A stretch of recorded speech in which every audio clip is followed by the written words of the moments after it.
Olá, alunos, tudo bem? Professor Raul de Biologia, continuando o nosso curso à distância. Agora a gente vai mudar um pouco de tema, a gente vai entrar agora nos reinos, um por um. O primeiro reino que a gente vai ver é um reino que tem um estudo bem amplo dentro do ensino médio, que é o reino vegetal. Então a gente tem que estudar toda a questão de classificação, diferenciação das plantas, descrever seus ciclos de vida, sua anatomia e sua fisiologia, beleza?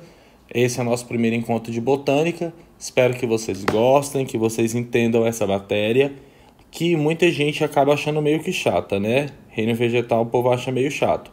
Só que se você conseguir vencer essa ideia de que é chato e abrir seu coração para entender, você vai dar um passo na frente de vários candidatos. Aqueles que não estão dispostos a entender a matéria porque considera chato. Ah, planta é parada, planta não faz nada, é estática, então é sem graça, eu não gosto. Só que você vai ver que não. Que as plantas são seres incríveis que fazem muita coisa, apesar de não se moverem, beleza? Então vamos lá então, galera.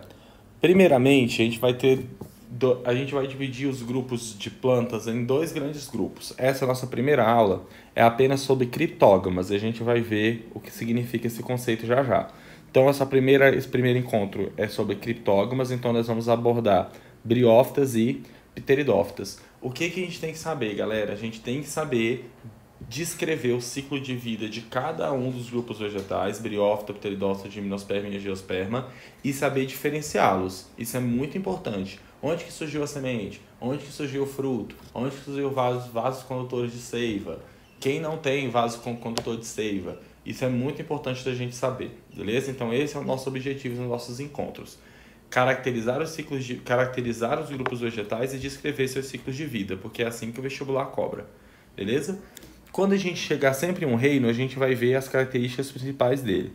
Então, quando a gente trata de reino vegetal, todos os vegetais são seres eucariontes, pluricelulares e autótrofos fotossintetizantes. Tem como você ser autótrofo sem ser fotossintetizante?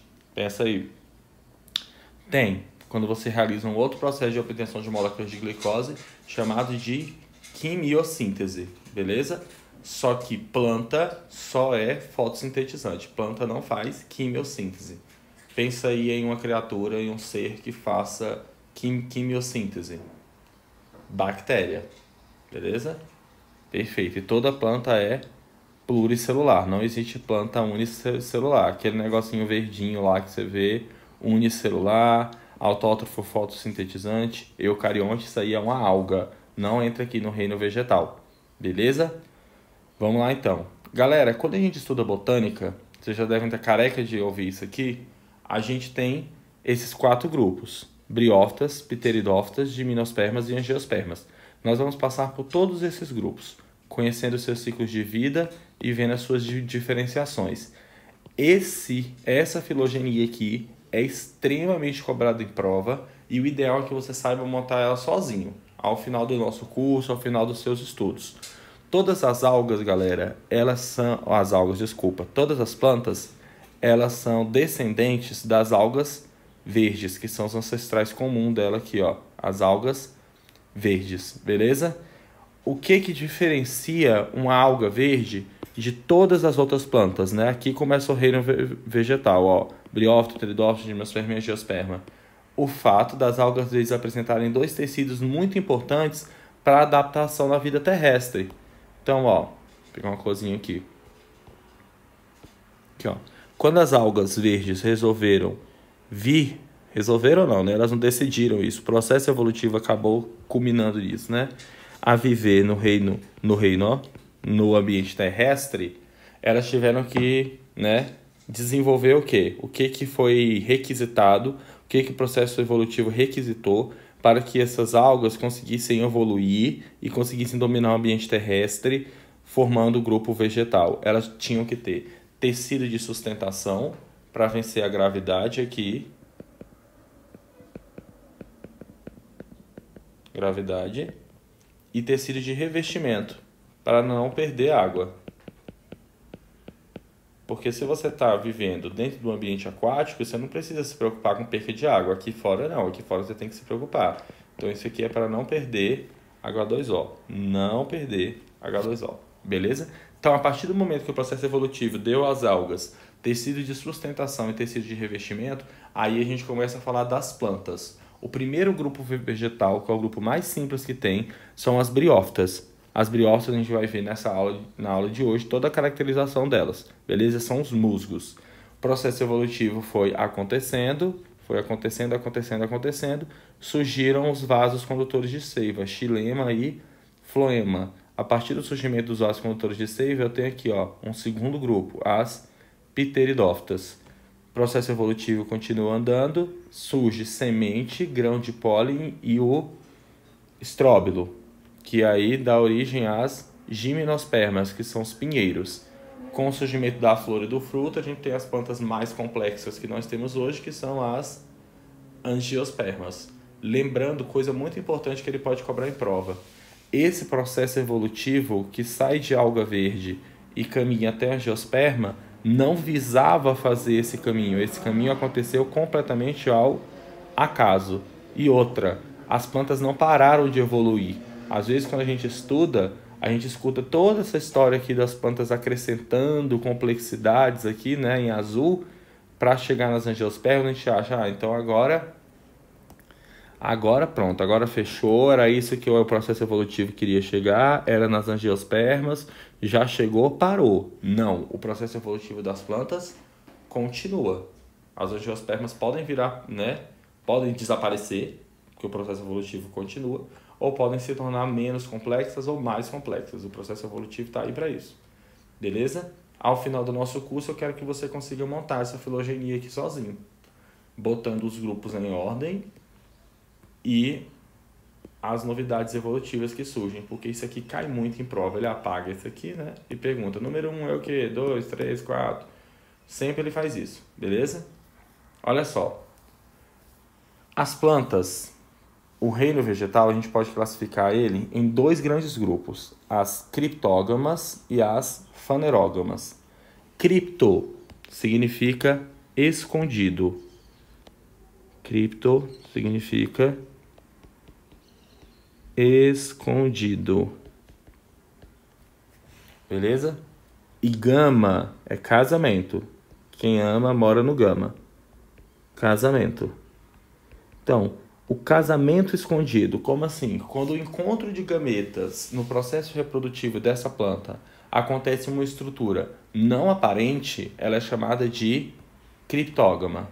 Beleza? Então, o órgão reprodutor não é aparente. Um exemplo disso são as briófitas e as pteridófitas. Por exemplo, quando você vê um angiosperma, tem aquela flor gigante lá. Aquela flor, ela é um órgão reprodutor aparente. Logo, ela não é uma criptógama, ela é uma fanerógama, com órgão reprodutor aparente, no caso de angiospermas e gimnospermas, que são os pinheiros. Que os pinheiros têm aquela pinha, né? Tem aquele estróbilo lá, que é o órgão reprodutor dele, que é aparente, é visível. Então, se o órgão reprodutor é aparente, fanerógama. Se o órgão reprodutor é escondido, criptógama. Cripto, escondido. Na aula de hoje, a gente vai estudar apenas criptógamas, que são as briófitas e as pteridófitas, beleza? Galera, como eu falei para vocês, um objetivo muito importante no estudo de botânica é entender o ciclo de vida das plantas. Isso cai muito. Só que eu sempre gosto de primeiro fazer esse ciclo de vida padrão, que se você entender esse aqui, vai te facilitar muito a vida de entender todos os outros ciclos. Beleza? Que é o ciclo de vida padrão das plantas, que é chamado de ciclo haplodiplobionte. As plantas, diferentes da gente, apresentam metagênese no seu ciclo reprodutivo. O que é metagênese? A alternância de gerações. Beleza? Nós não temos alternância de gerações, nós humanos. Ó, vou fazer aqui, só para a gente exemplificar. Quando o humano vai reproduzir, tá dois humanos aqui. Esse aqui é 2N, esse aqui é 2N. Por meiose, esse aqui faz um gameta, N, por meio de meiose, né? Meiose é Rzinho, exclamação. Essa aqui faz um gameta, N também, por meio de meiose. Esses dois gametas se encontram e eu formo um novo humano. Então veja que esse indivíduo aqui, ó, a junção dos gametas aqui. Esse indivíduo aqui, ele não precisou criar um outro indivíduo para esse outro indivíduo fazer o gameta. Ele mesmo já dá conta de fazer o gameta. Aqui também, esse indivíduo não precisou criar um outro indivíduo para fazer o gameta. Ele mesmo já é capaz de fazer o gameta sozinho. Então, no nosso caso, nós não temos alternância de gerações. No caso das plantas, se a gente fosse que nem planta, esse aqui, ó, vamos chamar ele de Raul. Esse Raul aqui, ó, teria que fazer um segundo Raulzinho menor e esse Raulzinho seria capaz de fazer gametas. Como a gente não é assim, você nunca viu isso na sua vida. Mas planta não. Planta precisa fazer isso. Elas precisam fazer uma segunda geração e essa segunda geração é capaz de produzir gametas. Beleza? Quando a gente tem duas gerações se alternando no ciclo de vida de um ser, a gente fala que esse ciclo de vida apresenta metagênese. E isso cai em prova. Plantas apresentam metagênese, ou seja, alternância de gerações no seu ciclo de vida. E que gerações são essas, professor? São duas. O esporófito, que a gente chama, uma geração que a gente chama de esporófito. Fito é planta, esporófito significa planta que produz esporos, que é sempre 2N. O esporófito vai ser sempre 2N. E ele produz esporos N. Beleza? A partir dos esporos N, isso é uma coisa importante, a partir dos esporos N, a partir da germinação dos esporos N, surge o gametófito. Gametófito é sempre N, porque ele veio do crescimento do esporo N. Fitoplanta, esse prefixo aqui, gametó, planta que produz gameta. O gametófito N produz gametas N, beleza? Vamos ver o ciclo de vida acontecendo aqui agora. Então, galera, isso sempre vai acontecer. No ciclo de vida de todas as plantas, dos 4 grupos, você tem que identificar esse processo aqui, beleza? Eles vão ganhar caras diferentes, mas vai ser sempre a mesma coisa. Sempre isso aqui vai estar acontecendo. Então, vamos lá. Primeiramente, eu vou ter um esporófito 2N, esporófito é sempre 2N, que tem a função de produzir esporos. Só que os esporos são N. Que processo de divisão celular fez com que esse esporófito 2N produzisse esporos N? O processo de meiose ou mitose. Meiose. Então, isso aqui eu tenho meiose. E isso cai em prova. Planta produz esporos por meiose. Os esporos que são N vão germinar e originar os gametófitos. Aqui eu tenho um gametófito masculino, N, e um gametófito feminino, N. Qual a função do gametófito? Produzir gametas. Então, esse gametófito masculino vai produzir um gameta N. Esse gameta masculino aqui é chamado de anterozoide. Anterozoide. Beleza? E o feminino aqui, vou botar aqui mais pra cima, talvez não estejam vendo. E esse feminino aqui é chamado de oosfera. Beleza? Só que olha só, galera, uma coisa que eu quero que você preste atenção. Esse gametófito no é N, e ele produziu um gameta N, que processo de divisão celular ele fez, então? Se ele saiu de N e continuou N, mitose ou meiose? Mitose, beleza? Mitose. Então vai ser um Ezinho, exclamação, mitose. Tá? O que eu quero que você observe aqui, que é muito importante para o seu vestibular? Quando nós fazemos gametas, aqui ó, quando nós fazemos gametas por meiose. Planta faz gameta por mitose. Isso é muito importante. Plantas produzem gametas por mitose e não por meiose. Professor, mas esse ciclo de vida aqui não seria prejudicado? Você produzindo gameta por mitose, você não prejudicaria esse ciclo de vida, uma vez que não tem o crossing over? Opa, eu não vou ter o crossing over na produção de gametas, mas onde que eu tive crossover aqui no nosso ciclo de vida até agora? Na produção dos esporos aqui, ó. Aqui eu tenho crossing. Beleza? Muito cuidado. Então, o gametófito masculino, que veio do esporo, produz o anterozoide. O gametófito feminino produz a oosfera. Os dois se encontram no processo de fecundação aqui, ó. N com N, 2N. Opa, toda planta 2N é um esporófito. Volta o ciclo de novo. Beleza? Então, mais uma vez. Esporófito 2N produz esporos N por meio de meiose. Os esporos N germinam e originam os gametófitos, que vão ser N. O gametófito masculino, por meio de mitose, produz um anterozoide. E o gametófito feminino, por meio de mitose, produz a oosfera. Vou até fazer o símbolozinho da mitose. Então, gente, tem que descrever esse ciclo aqui, beleza? É importante saber esse ciclo.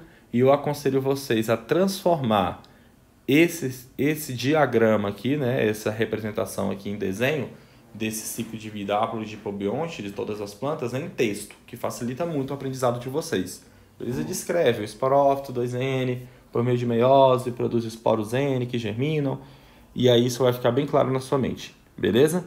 Vamos para o nosso primeiro grupo, então, as briófitas. Então, galera, briófitas são os musgos e as hepáticas, beleza? São aquelas plantinhas de pequeno porte, muito pequenininhas, que estão debaixo de pedra. Elas ocupam bem pouco o ambiente terrestre. E é importante a gente saber por que elas ocupam tão pouco o ambiente terrestre. E a gente vai ver isso e isso cai em prova. Beleza? Então, galera, essa aqui é a representaçãozinha clássica de uma briófita, ó. Coisa mais bonitinha. Sempre vira e mexe aparece em prova.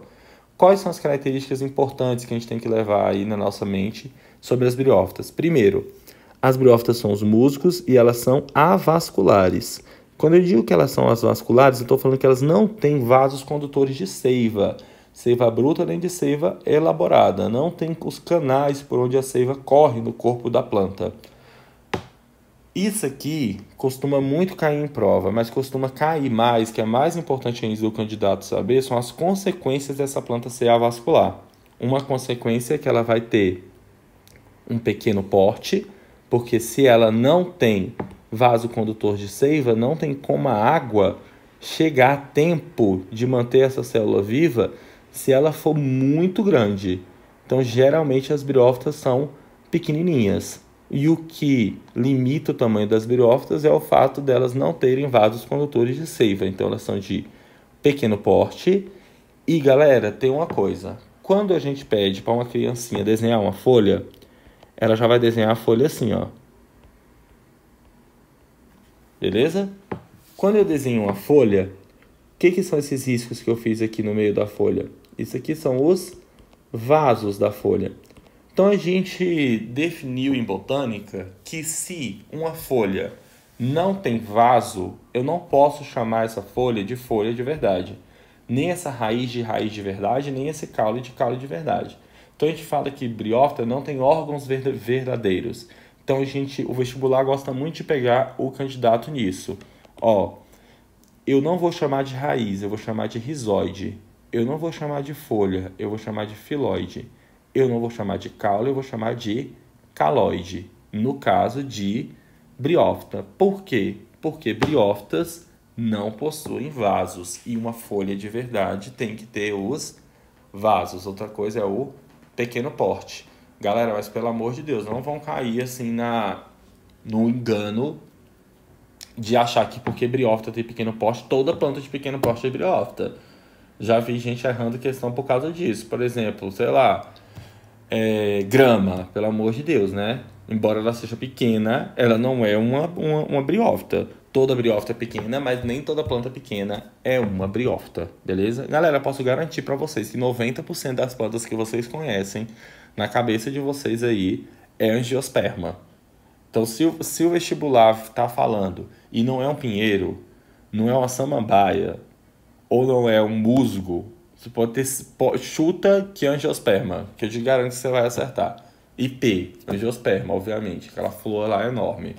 Qualquer outra planta aí que você pensar, tamarindeiro, goiabeira, tudo é angiosperma. Grama, tá?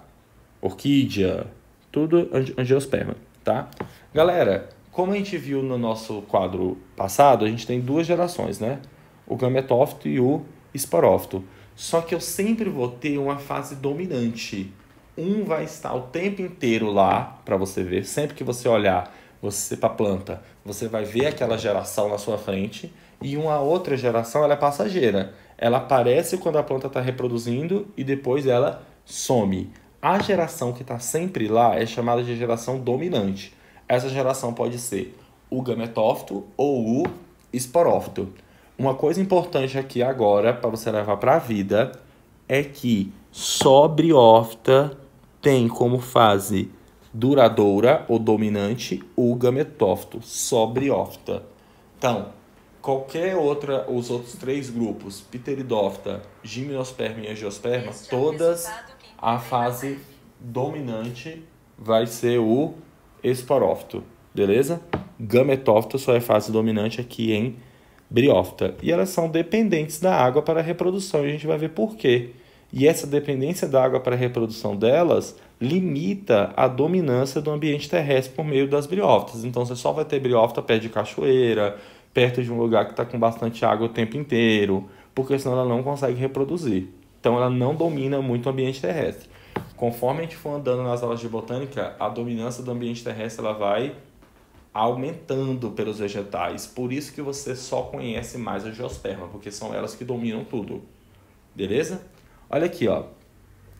Rizoide, filóide, caloide, que a gente discutiu já por que o nome é aqui assim, porque não tem vaso, não são órgãos verdadeiros. E aqui eu tenho, na verdade, galera, quando a gente vê esse desenho, eu tenho uma planta em cima da outra. Eu tenho essa plantinha aqui de baixo verdinha, que é N, e esse filamento aqui com essa cápsulazinha que a gente chama de caliptra, que é 2N. Opa, se essa plantinha aqui é N, ela é um gametófito ou um esporófito? Planta N é um gametófito. E a planta que está aqui em cima, a segunda geração que está aqui em cima, é 2N. Então, esse aqui é um esporófito. Beleza? Vamos ver então o ciclo de vida de uma briófita. Olha só. Inicialmente, o vestibular sempre traz assim. Eu vou ter ela aqui 2N e aqui N. A parte 2N é o gametófito ou o esporófito? Esporófito. Qual a função dele? Produzir esporos. Opa, se o esporófito produziu esporos, o esporófito produz esporos sempre por meio de meiose. Rzinho, exclamação. Meiose. O vestibular bota só o Rzinho, exclamação, tá? Muitas das vezes. Todo esporo quer ser o quê quando crescer? Todo esporo quer germinar e originar um gametófito. Aqui, ó. Essa seta vai ficar feia, mas... Ó. Esse esporo germinou e originou esse gametófito masculino aqui, ó. Esse esporo germinou e originou esse gametófito feminino. Galera, aqui na pontinha dele, se eu der um zoom, eu vou ter a região que produz o gameta masculino. No caso do gametófito masculino aqui, N. Essa região é chamada de anteídeo. Tem mais ou menos esse formatinho aqui. E aqui eu tenho a região que produz o gameta feminino, no gametófito feminino aqui, que é chamada de arquegônio. Quem lembra o nome do gameta masculino das plantas? Anterozoide. O anterozoide vai ser N ou 2N? Gameta de planta, N, com todo gameta, né? E aqui eu vou ter na parte feminina, no arquegônio, a produção do gameta feminino, que é chamado de oosfera, que vai ser N. Lembra lá do nosso ciclo que a gente viu no quadro de cima. Esse gametófito não é N e essa oosfera não é N? Que processo de divisão celular aconteceu aqui para esse gametófito produzir esse gameta? Mitose ou meiose? Mitose. Ezinho, exclamação. Produção de gametas por mitose, beleza? Característica de planta. Esporos, meiose, gameta, mitose. O que vai acontecer aqui agora? Eu preciso de água, é uma gota de água, galera, que abrange muitas vezes os dois gametófitos, eles são muito pequenininhos. tá? Não é um balde d'água, só precisa de uma pequena umidade já é o suficiente para que esse enterozoide nade daqui do anterídeo, ele nade daqui até entrar no arquegônio e fecundar a osfera. Quando o anterozoide N se encontra com a osfera N no processo de fecundação, N com N, 2N. Essa célula 2N vai sofrer milhares de mitoses e quem que vai surgir aqui em cima? O esporófito. Beleza? Pronto, fechou o ciclo. O que é que eu quero que você observe? Que o esporófito, ele cresce se nutrindo do gametófito. Pergunta: esse gametófito que está aqui embaixo, ele é o masculino ou o feminino? É o feminino, ó. Porque o anterozoide veio daqui para cá, fecundou, então ela vai crescer em cima do feminino. Beleza? Pronto, conselho. Logo após a aula, faz um texto seu explicando esse ciclo de vida aqui. Faz o desenho com sua mão, com a sua letra e um texto seu descrevendo esse ciclo de vida. Beleza? Pronto. Depois que a gente aprende o ciclo, a gente vai ver ele 4 vezes, aí fica bem fácil, tá? Vamos para as pteridófitas, para a gente acabar a aula. Tá acabando já. Não estou tentando deixar a aula muito longa para não ficar maçante, porque assim, quando é a distância, fica muito maçante se ficar sem ver o professor, né? Então a gente está indo um pouquinho mais rápido, beleza? Então, ó, pteridófitas são as samambaias, beleza? Parece que tem um talozinho alado, por isso esse nome pteridófita, tá? Principais representantes são as samambaias, você vê muito em casa de vó, esse negócio de ser uma samambaia lá pendurada. A pteridófita que a gente vê na vida geralmente é essa. O que é importante a gente saber? Sempre que a gente passa de um grupo vegetal para o outro, é importante que a gente veja as novidades que o próximo grupo está trazendo para a gente, para o nosso estudo. Beleza? Novidade: surgimento dos vasos. Opa! Quando xilema e floema, que são os vasos condutores de seiva, né, surgem, eles vão possibilitar o quê? Que essa planta aqui tem um porte maior do que uma briófita, né? Isso porque a ausência de vasos era um fator que limitava o tamanho das briófitas, e também vai permitir que agora realmente eu tenha o quê? Eu tenha raiz, caule e folha de verdade, beleza? Graças ao surgimento dos vasos condutores de seiva. Escrever o nome deles aqui, ó. Xilema e floema. Beleza? E olha só que legal. A partir daqui para sempre, agora, a geração que fica lá o tempo inteiro, sempre que você olha para a planta, é ela que você vê, não é mais o gametófito como era em briófito, agora vai ser o esporófito. Então a samambaia que você vê pendurada lá na casa da sua avó, aquela planta inteira é um esporófito. Como que eu sei? Se eu pegar uma célula aqui dessa planta e analisar, essa célula vai ser 2N. Vou apagar porque ficou feio isso aqui. Essa célula vai ser 2N. Beleza? Qualquer parte dessa planta aqui. Então ela toda é um esporófito. Se ela toda é um esporófito, a função de todo esporófito é produzir o quê? Esporófitos servem para produzir esporos por meio de mitose ou meiose. Beleza? Então, quando essa samambaia está no seu momento de reprodução, está no seu ciclo reprodutivo, quando eu olho embaixo das folhas dela, aparecem umas bolinhas. Não sei se vocês já tiveram a oportunidade de observar. Debaixo da folha da samambaia aparecem umas bolinhas. Essas bolinhas são chamadas de soros. Dentro dos soros, eu cortando um soros, né? Pego um soros, olho de perto, dou um zoom. Em corte, aqui eu tenho essa estrutura que reveste o soro, né? Chamada de indúzio. E dentro dele eu vou ter um esporângio. Dentro desse esporângio eu vou ter células que originam esporos aqui se dividindo milhares de vezes, fazendo milhares de mitoses de meioses, milhares de meioses, porque a planta é 2N e eu quero produzir esporo, que é a função dessa planta, que ela é, na verdade, o esporófito gigante. beleza? Os esporos são feitos por meio de meiose e são liberados. Aqui, ó. Ela vai aqui e libera no meio externo. Vários e vários esporos. A planta faz isso. De dentro do esporângio saem os esporos. Todo esporo quer ser o que quando crescer? Um gametófito.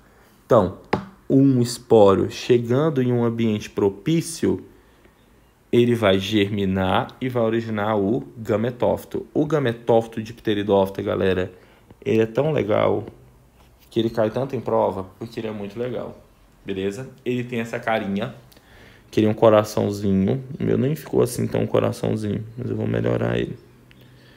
Ele é um coraçãozinho assim, ó, bonitinho, e ele é chamado de protalo, beleza? O protalo, que é esse coraçãozinho aqui, que é o gametófito da pteridófita, ele é N, porque é um gametófito, como todo gametófito, beleza? Só que ele tem uma característica importante, é que ele é bissexuado. Ou seja, ele produz ele tem tanto o anterídeo quanto o arquegônio, ele tem os dois. Ele tem a capacidade de produzir tanto o anterozoide quanto a aosfera. Quando a gente viu aqui em briófita, ó, eu precisava de um gametófito para produzir o gameta masculino e um gametófito para produzir o gameta feminino. Os sexos aqui eram separados. Aqui não, em pteridófita, o protalo, ele é bissexuado, ele tem os dois sexos, beleza? Só que mesmo assim, eu ainda vou depender da água para que esse anterozoide nade e encontre a aosfera, beleza? Ou dentro de um mesmo protalo ou um protalo de uma planta vizinha. Ele nada daqui para o protalo vizinho e o do protalo vizinho nada para cá, beleza? É uma fecundação cruzada. Nesse caso eu vou fazer uma autofecundação. Nos livros sempre a gente vai descrever com uma autofecundação, na verdade, né? Esse anterozoide aqui com o uso da água, ou seja, a dependência da água para a reprodução continua em pteridófita, isso não acabou ainda, isso é muito importante que a gente saiba. Todas as criptógamas dependem da água para a reprodução, tanto briófita quanto pteridófita. Então, a água vem aqui, a gotinha de água, o anterozoide nada daqui para cá, fecunda, N, ele não é N, o anterozoide? N com N, tá aqui, ó, N mais N, 2N. Olha quem vai nascer aqui, ó, quem vai surgir aqui, uma planta 2N em cima do protalo, que é N. Opa, essa planta 2N aqui é um esporófito ou um gametófito? Um esporófito. E mais uma vez eu estou vendo que o esporófito crescendo, se nutrindo do gametófito aqui embaixo. Eita, eu observava isso em briófita também? Vamos olhar aqui, ó. Eu observava isso em briófita também? Também. Esporófito se nutrindo a partir do gametófito. Beleza? Então, galera, é isso. Nossa aula de hoje foi isso. Mais uma vez, faça também esse ciclo de vida aqui que ficou mais longo aqui, ó. Faça esse ciclo de vida de pteridófita também com o seu desenho e transforme ele também em texto.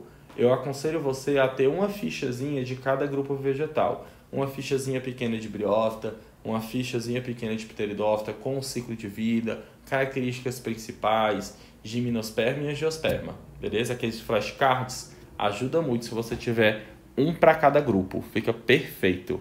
Beleza? Então é isso. Espero que vocês tenham gostado. Até o nosso próximo encontro e bons estudos.